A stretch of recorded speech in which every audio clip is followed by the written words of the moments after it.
नमस्कार।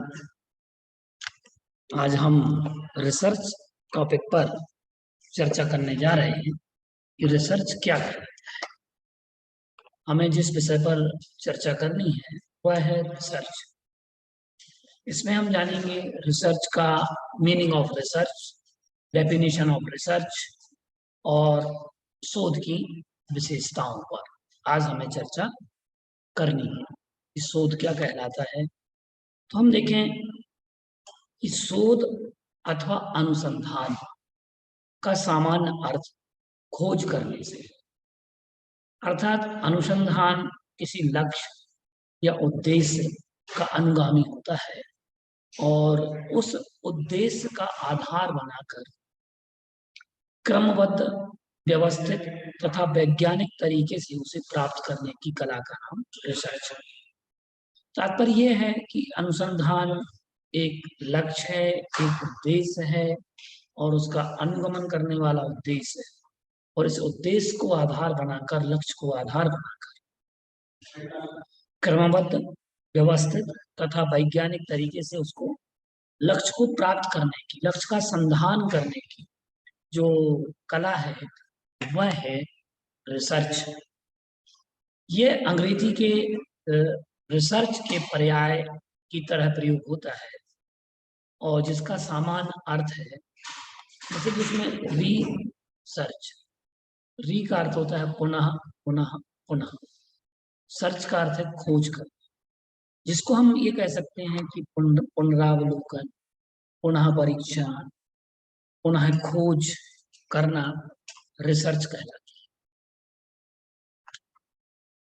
अब मूलभूत हम ये देखें कि अनुसंधान किसी न किसी समस्या के वैज्ञानिक या तार्किक समाधान के रूप में सामने आता है, क्योंकि समाधान के पश्चात उस समस्या या खोज से जुड़े कुछ नवीन सिद्धांतों या अवधारणाओं के बारे में हमें ज्ञान प्राप्त होता है।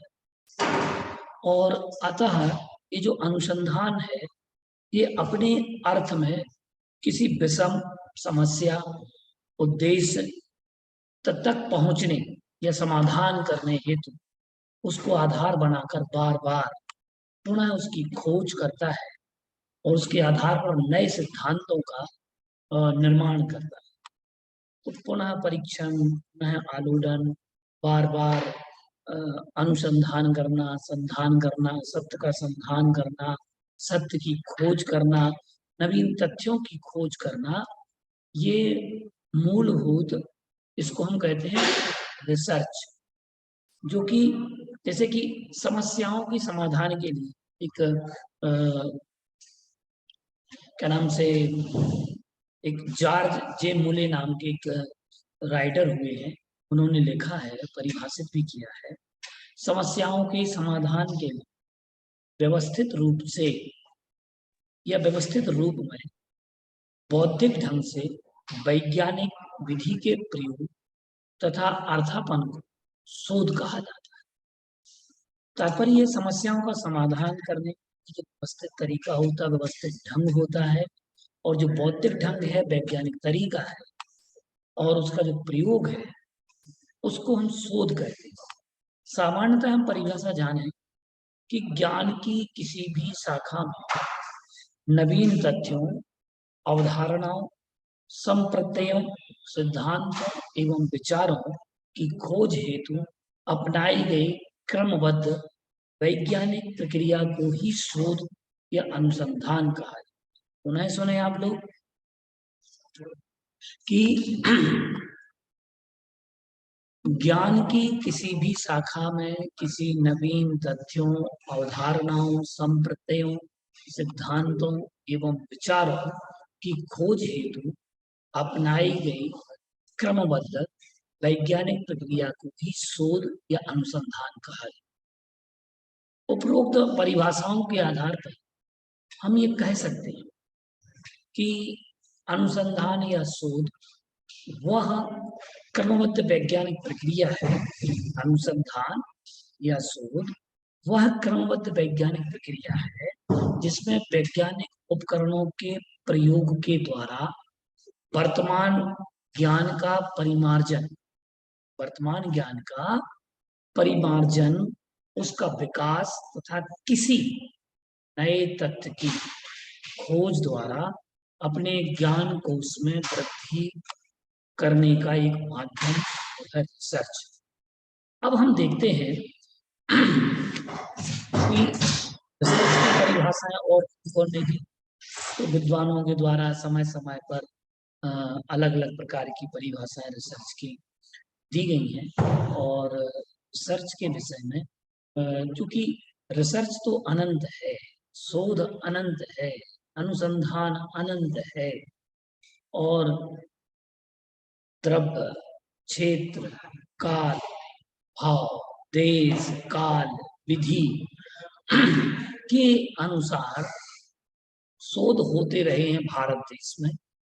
भारत देश ही क्या कहूं, संपूर्ण अखंड विश्व में, अखंड भारत में, समस्त आर्यावर्त में ये अनुसंधान के बीज यत्र तत्र सर्वत्र विराजित रहे।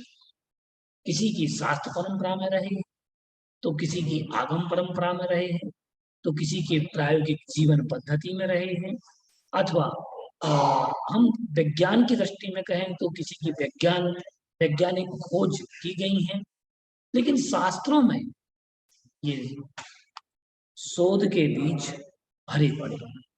व्यक्ति अपने वातावरण को भी शोध का विषय बना सकता है। मुख्यतया शोध में होता क्या है कि हमें अपने चारों तरफ जो ज्ञान का आभा मंडल है, उस आभा मंडल में से भी हमें किस विषय पर शोध करना, किस प्रकार से हमें शोध करना है, वह उस शोध को कर सकता है, खोज कर सकता है।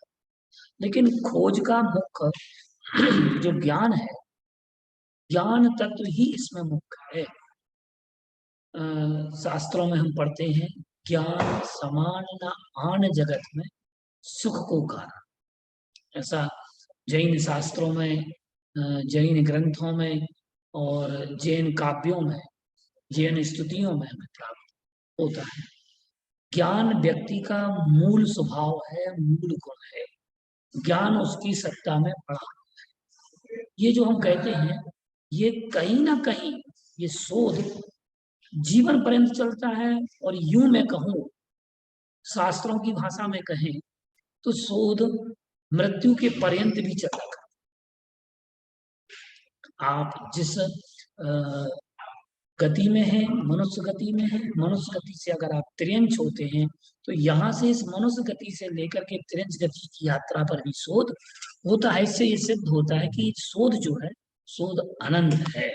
शोध जीवन के प्रारंभ से लेकर जीवन के अंत तक, और मैं तो ये कहता हूँ जीवन के अंत से लेकर नूतन प्रारंभ तक भी शोध चला करता है। तो इस शोध के लिए हमें कार्य करना होता है।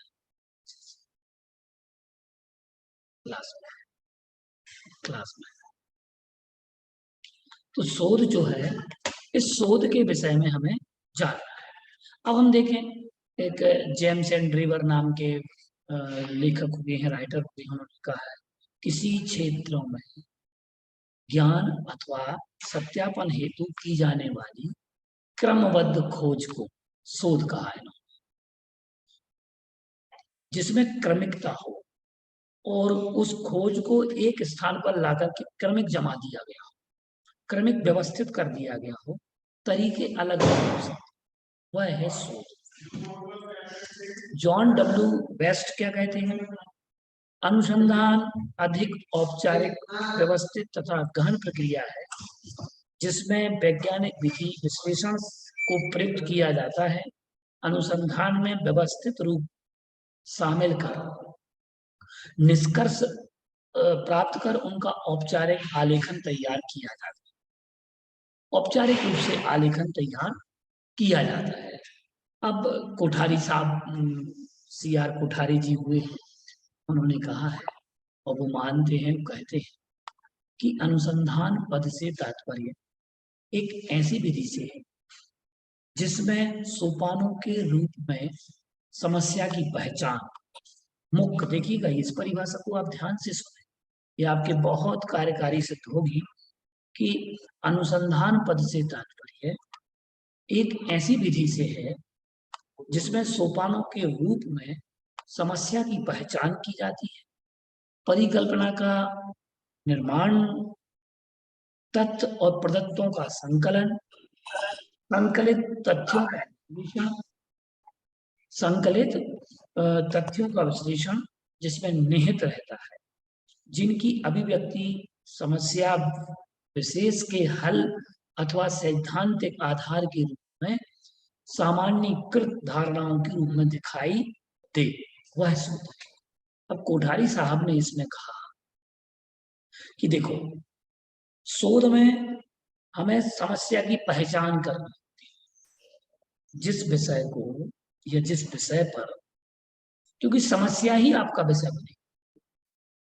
यूं कहें कि समस्याओं को का निदान करने का क्रम शोध में निहित होता है।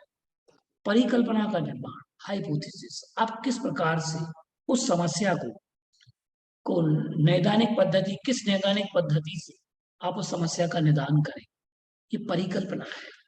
उसके चरण होंगे, किन किन चरणों के आधार पर आप उस समस्या का निदान करेंगे, और आपके शोध में गति तभी आएगी जब आप क्रमिक तरीके से, व्यवस्थित तरीके से शोध की यात्रा संपन्न करेंगे।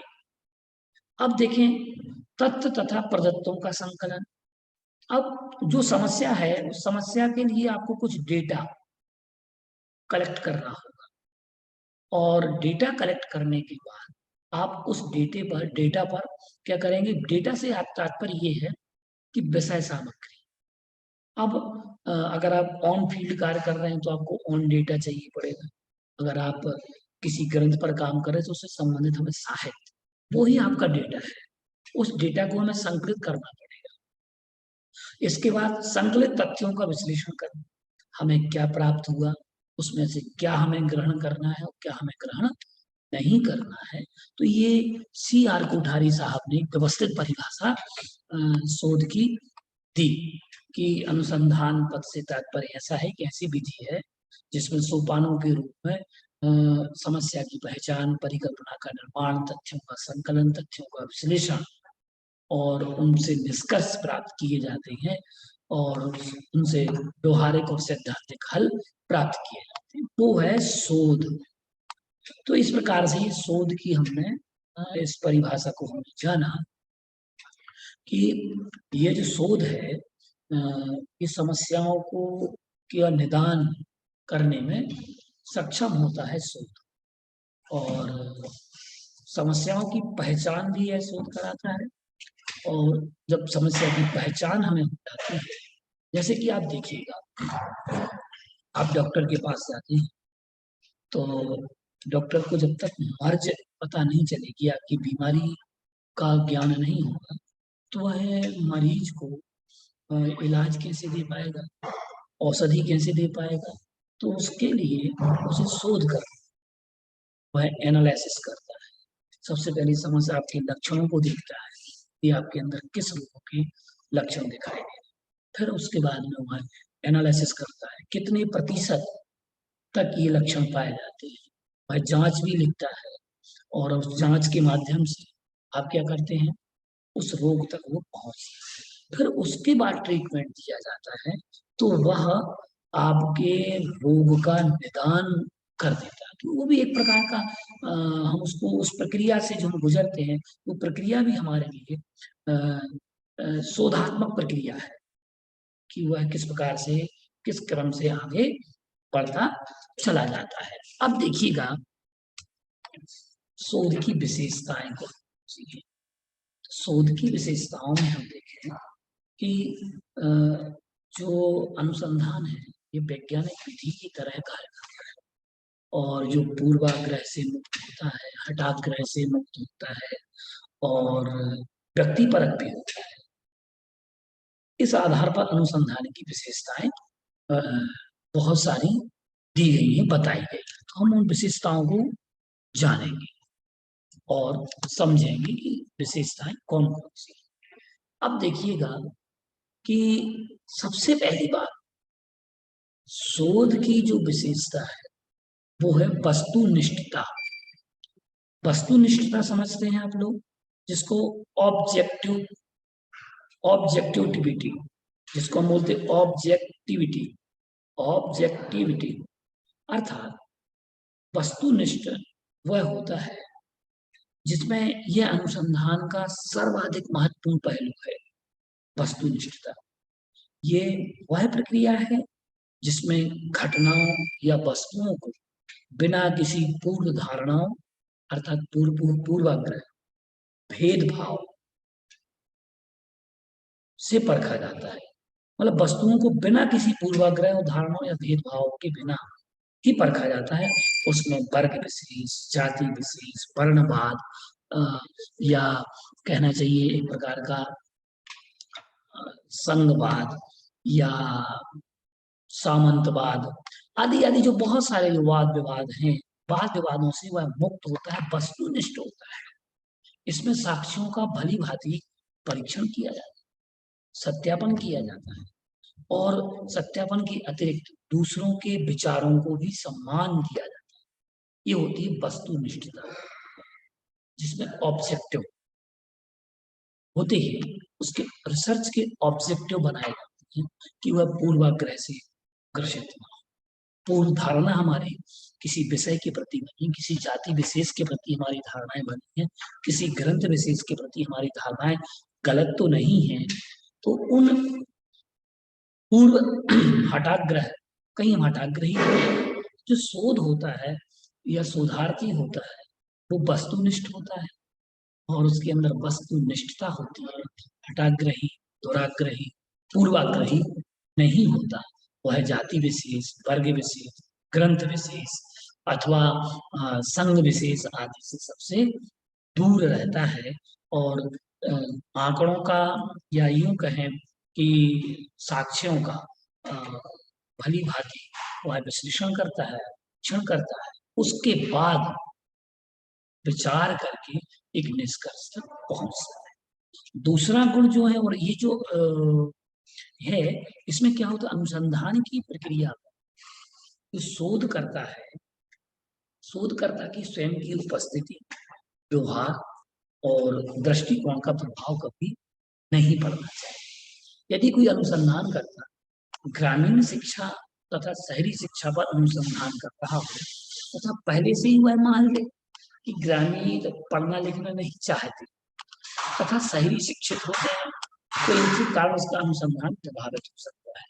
एक बात बताइए, अगर ये ग्रामीण और शहरी शिक्षा की बात हम कर रहे हैं तो इस ग्रामीण और शहरी शिक्षा में आपने देखा कि जो दूसरी धारणा होती है कि गवर्नमेंट स्कूल और प्राइवेट स्कूल, शासकीय और गैर शासकीय स्कूलों में हम अध्ययन कर रहे हैं शिक्षा के स्तर का, तो अब हमारी धारणा ही बन चुकी है कि सरकारी स्कूल खराब होते हैं, बेकार होते हैं, यहाँ के शिक्षकों का कोई सिस्टम नहीं होता है।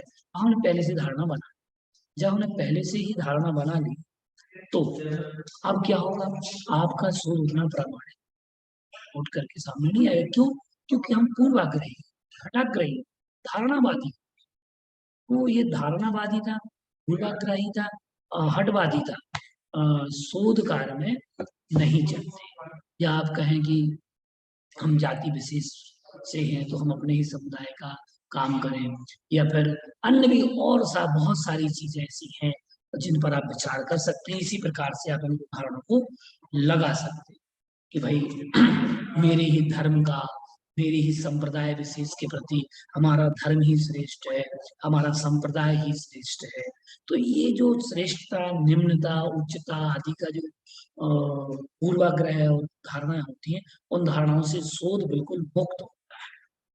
इसके बाद हम देखें निश्चयात्मकता। शोध में निश्चयात्मकता होती है जिसको हम डेफिनेटनेस, तो जिसमें निश्चयात्मकता का सिद्धांत, प्रक्रिया एवं परिणाम दोनों पर ही वह लागू होता है और इस प्रक्रिया का ध्यान सूचनाओं अथवा प्रदत्तों के नियोजन, संकलन, परीक्षण इत्यादि चरणों में रखा जाता है। उससे निश्चितता को प्राप्त वह शोध होता है।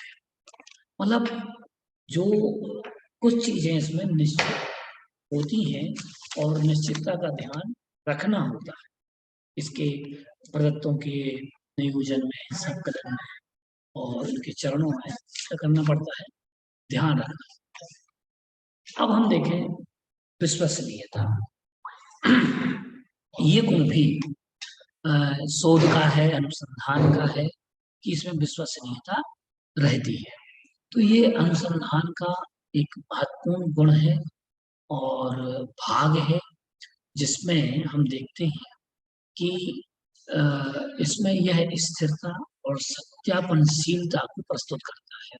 विश्वसनीयता में अच्छा परीक्षण होता है, शोध में स्थिरता होना चाहिए और स्थिर बुद्धि के साथ में, स्थिर मन के साथ, पूरी विश्वसनीयता के साथ, पूरे विश्वास के साथ में, पूरी निष्ठा के साथ हमें शोध करना चाहिए। और शोधार्थी का ये गुण है, लक्षण है कि हमें इस प्रकार का शोध कार्य करना चाहिए। जैसे कि हम देखें कि सटीक स्रोत हो, उत्पत्ति स्थान, प्राप्ति स्थान सटीक हो तो अनुसंधान की वो विश्वसनीयता को बढ़ाते हैं। जैसे कि देखिए, आप जो भी कार्य करें, जो भी शोध करें, जिस विषय पे करें,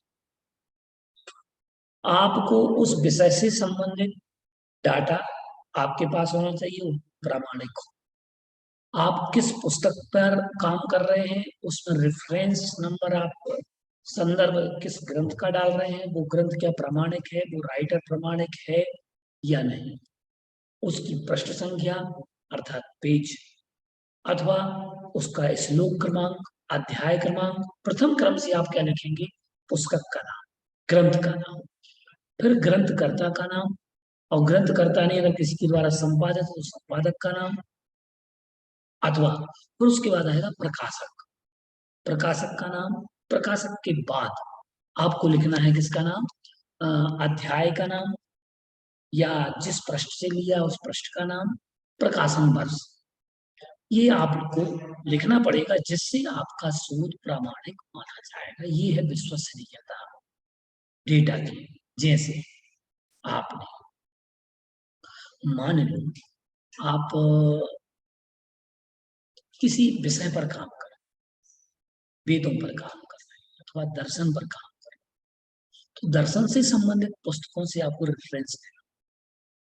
दर्शन विषय में दर्शन से आएंगे, हो सकता है वेदों में दार्शनिकता थी, जैसे विषय बनाया हमने वेदों में दार्शनिक, तो वेदों को इस दार्शनिकता को निकालने के लिए हमें दर्शनों का प्रयोग करना पड़ेगा, दर्शन के ग्रंथों का प्रयोग करना पड़ेगा कि सांख्य, योग, न्याय, वैशेषिक मीमांसा, पूर्व मीमांसा, उत्तर मीमांसा, अथवा चार वाक, जैन और बौद्ध या षट दर्शन, ये जो ग्रंथ हैं, इन ग्रंथों को हमें उठाना लेना पड़ेगा।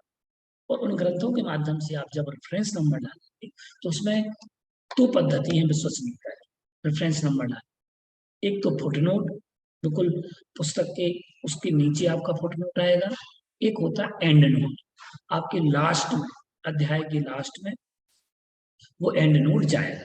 दो पद्धतियां हैं, तो फुटनोट डालें, पीएचडी में अधिकांशतः लोग फुटनोट का प्रयोग करते हैं।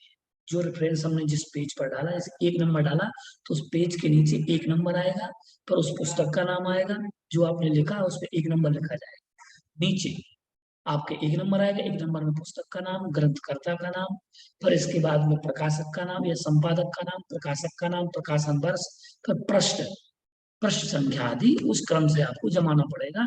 तब कहीं जाकर के आपको जो उस विषय वस्तु जो आपने लिखी है उसका स्रोत क्या है, प्राप्ति स्थान क्या है, वो आपको डिफाइन करना पड़ेगा, देना पड़ेगा, जिससे आपके शोध में विश्वसनीयता बनी रहे। ये शोधार्थी ध्यान रखना पड़ेगा। इसके बाद हम देखते हैं वैलिडिटी, वैधता, जिसको हम वैधता बोलते हैं। अनुसंधान में वैधता बहुत बड़ा लक्षण है और महत्वपूर्ण स्थान है वैधता का, वैलिडिटी का। और विश्वसनीयता के साथ साथ वह अनुसंधान वैध होना चाहिए। अनुसंधान की वैधता कैसे प्रकट होगी कि जैसे आप यह मुख्य रूप से प्रक्रियाओं, अनुसंधान उपकरणों, परीक्षण आदि से संबंधित, और यह अनुसंधान सही दिशा देने में अग्रसर होता है, सहायक। अब वैधता देखिए, वैधता भी देखें तो अलग अलग प्रकार की होती है, जैसे कि आंतरिक वैधता। आंतरिक वैधता में क्या देखेंगे हम, दो या दो से अधिक चरों के मध्य अच्छे करणीय संबंध स्थापित करने की क्षमता ही आंतरिक वैधता है। और आंतरिक वैधता का कारण और प्रभाव के संबंध में अधिक सत्य। आंतरिक वैधता कारण और प्रभाव के संबंध में अधिक सत्य है। अब बाह्य वैधता है, इसको एक्सटर्नल वैलिडिटी और उसको इंटरनल वैलिडिटी कहा गया है। अध्ययन को प्रभावित करने वाले कारक नियंत्रित करना ही, अध्ययन को प्रभावित करने वाले कारकों को नियंत्रित करना ही बाह्य वैधता है। उदाहरण स्वरूप किसी महाविद्यालय या विद्यालय में अध्यापक की प्रभावशीलता जाननी है। हमने क्या किया, यदि शोध किया जा रहा है तो छात्र अपनी इस प्रक्रिया दे रहे हैं, प्रतिक्रिया उस पर दें। हमने उनसे प्रतिक्रिया ली, इसको हम फीडबैक भी आज के इसमें हम फीडबैक बोलने लगे हैं। प्रतिक्रिया देते हैं, फीडबैक के माध्यम से हम, उपकरण फीडबैक है हमारा, भाई इसकी शिक्षा का स्तर क्या है, पढ़ाने की शैली कैसी है, पद्धति कैसी है, कौन कौन सी ग्रंथों का, पुस्तकों का उपयोग करते हैं शिक्षक महोदय। तो ये छात्रों के द्वारा दी गई है प्रतिक्रिया अध्यापक की उपस्थिति में प्रभावित हो सकती है कि छात्र उसकी उपस्थिति में अपनी प्रतिक्रिया अध्यापक के भय के कारण बदल भी सकते हैं। तो अध्यापक की अनुपस्थिति में यह कार्य हो तो ये क्या होगा, बाह्य वैधता। यथार्थता, एक्यूरेसी। एक्यूरेसी जो होती है, ये एक्यूरेसी भी इसका गुण है, किसका, शोध का। तो जैसे कि इसके अंतर्गत जो शोध की प्रक्रियाएं और साधन एक दूसरे से संबंधित होते हैं, और यथार्थता को मापने के लिए अनुसंधान साधनों का उचित प्रकार से चयन किया जाता है तथा शोध प्रक्रिया के प्रत्येक चरण का अच्छे से परीक्षण किया है। जैसे कि सामान्यीकरण, जनरलाइजेशन, प्रत्येक शोध का मूल सामान्यीकरण सिद्धांत स्थापित करना चाहिए। शोध के इन लक्षणों का वर्णन दो स्तरों पर किया जा सकता है। जैसे शोध समष्टि सामान्यतया छोटे से भाग पर भी होती है, लेकिन इसके निष्कर्षों को समष्टि पर लागू माना जाता है। निष्कर्षों के बाद एक विकसित और दूसरे प्रकार से एक विकसित अवधारणा को समान स्थितियों में सत्य माना जाता है। इस प्रकार से ये दो है सामान्यीकरण के। अब कार्य कारण संबंध की महत्व, importance of cause and effects, importance of cause and effect. अनुसंधान में कार्य कारण संबंध का महत्व है, क्योंकि ये वैज्ञानिक पद्धति है जो किसी घटना के पीछे के कार्य कारण संबंध को जानती है, समझती है। तो इस प्रकार से इसमें कार्य कारण संबंध का होना, जानना अनिवार्य है। जिन शोधों में, अनुसंधानों में कार्य कारण संबंध से जो रहित होते हैं, वह शोध उतने कहना चाहिए सफल शोध नहीं हो पाते। कारण अनुसंधान एक चक्रीय प्रक्रिया है, एक सर्किल है, क्योंकि अनुसंधान प्रारंभ भले ही वह एक छोटे से ग्रंथ से किया गया था, लेकिन उस संपूर्ण चक्र में क्या होगा, बड़े बड़े ग्रंथ भी सम्मिलित हो जाएंगे। आपने भले ही आपका एक विषय था, दार्शनिक था, अथवा आपका काव्य शास्त्रीय अध्ययन था, तो उसके लिए आपको काव्य शास्त्र से संबंधित सारे ग्रंथों को पढ़ना पड़ेगा, तो चक्र बन जाता है इन ग्रंथों का, चक्रीय प्रक्रिया है। और इंटररिलेशन उनका होता है, अंतः संबंध एक दूसरे से जुड़ता चला जाता है। तो अनुसंधान समस्या के साथ शुरू होकर समस्या के साथ ही समाप्त हो, और यह प्रक्रिया निरंतर चलती रहती है, इसलिए यह एक चक्रीय प्रक्रिया है। यह एक चक्रीय प्रक्रिया है।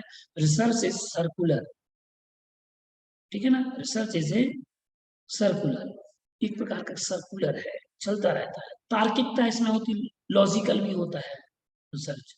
रिसर्च में तर्क की बहुत बड़ी आवश्यकता होती है, तो अनुसंधान तार्किकता को महत्व देता है, और जिसमें आगमनात्मक एवं निगमनात्मक, इंडक्शन एंड डिडक्शन संकल्पनाओं को विशेष महत्व देता है।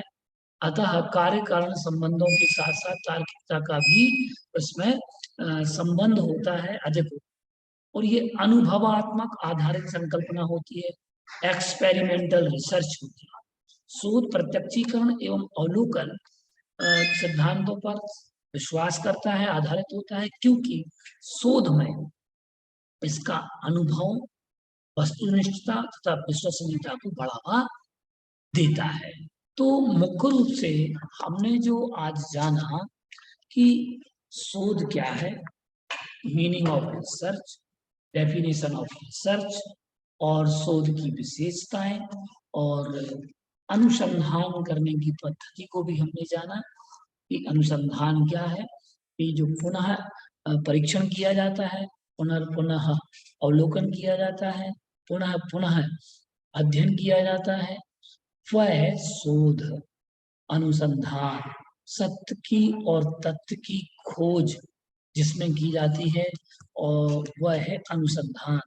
एक प्रकार का लक्ष्य की प्राप्ति करना, एक जिस विषय पर हम सोच रहे हैं उस विषय के गूढ़ तत्व तक, गूढ़ मर्म तक पहुंचना शोध है, रिसर्च है। अब जो रिसर्च है, रिसर्च की प्रकृति भी होती है अलग। तो ये जो हमने जाना कि विशेषताओं में कौन कौन सी है, एक तो शोध वस्तुनिष्ठ होना चाहिए, निश्चयात्मक होना चाहिए, विश्वसनीय होना चाहिए, वैध होना चाहिए। वैध होने के साथ साथ में जिसमें आंतरिक वैधता हो, बाह्य वैधता हो, साथ में यथार्थता भी हो, और यथार्थता के साथ साथ सामान्यीकरण भी हो, और कार्य कारण संबंध भी जिसमें जुड़ा हुआ हो, वह है। भैया यथार्थता के बाद क्या बोला? क्या? यथार्थता के बाद क्या बताया आपने? यथार्थता के बाद सामान्यीकरण, सामान्यीकरण से अमान्यीकरण, सामान्यीकरण, सामान्य जर्नलाइजेशन, जर्नलाइजेशन, हाँ। जर्नलाइजेशन होता है। तो वो सर्व सामान्य तक उसको, उसका लाभ सबको मिल सके, और वो जन सामान्य तक अपनी बात को पहुंचा सके। तो ये भी एक प्रकार से सामान्यीकरण का सिद्धांत भी इसमें लगता है, कार्य कारण संबंध भी जिसमें लगता है, और अनुसंधान एक सर्कुलर है, तार्किकता है, और अनुभव पर आधारित है। तो ये जैसे जैसे आप शोध को करेंगे तो निश्चित है आपके अनुभव बढ़ते चले जाएंगे। आप जो भी जिस विषय पर अपना प्रोजेक्ट बना रहे हो, परियोजना कार्य कर रहे हो, शोध कार्य कर रहे हो, उसके लिए इन विशेषताओं का विशेष ध्यान हमें रखना अनिवार्य होता है।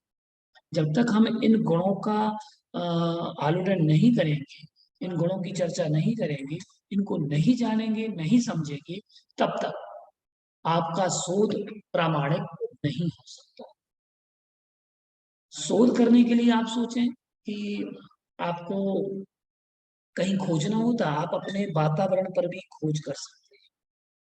आपके जो खोज की बुद्धि है, शोधार्थी की बुद्धि खोजक होना चाहिए, वो निरंतर विचारवान होना चाहिए, वो विचारशील रहे, और स्वाध्यायी, निरंतर ज्ञान को बढ़ावा देने वाला, और कभी भी उसके अंदर ये अभिमान जागृत ना हो कि मैं पीएचडी कर रहा हूँ और आप लोगों से श्रेष्ठ हूँ। मतलब उच्चता निम्नता का भेद नहीं, अन्यथा उसके शोध करने का कोई औचित्य भी नहीं है। अगर ये अहम बुद्धि हमारे अंदर जागृत होती है, शोधार्थी के अंदर अगर ये अहम आ जाता है, तो उसका शोध की यात्रा वही धीरे धीरे करके रुकना प्रारंभ हो जाती है। क्यों? क्योंकि वह किसी, अगर हमें शोध करना है तो हमें किसी अन्य व्यक्ति के पास, गुरु के पास, या अन्य पुस्तकालयों में अन्य प्रोफेसर्स के पास भी हमें जाना होता है। तो उसमें विनय का गुण होना अनिवार्य है, और विनय ही एक ऐसा गुण है जो पूरी शोध यात्रा में आपको सफल करेगी। आप जितना उसमें विनय, जितने विनयवान होंगे, उतना ही आपका शोध आसान होता चला जाएगा। क्योंकि विनय ज्ञान का कारण है, और ज्ञान, जितना अच्छा ज्ञान आता जाएगा, तो इस प्रकार से हमने शोध के विषय में आपको बताया है। और आपको ये शोध का अध्ययन, कल हम जानेंगे शोध की प्रकृति, शोध के उद्देश्य और शोध के प्रकार। भैया जी, एक आपने ये हेडिंग बताई थी, importance of cause and important of, जो आपने एक हेडिंग बताई थी ना, जिसमें ये कार्यकरण संबंध बताया था।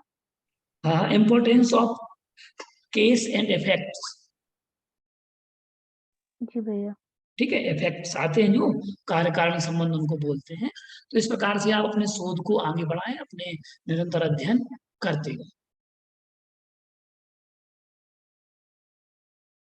किसी और का कोई प्रश्न तो नहीं है?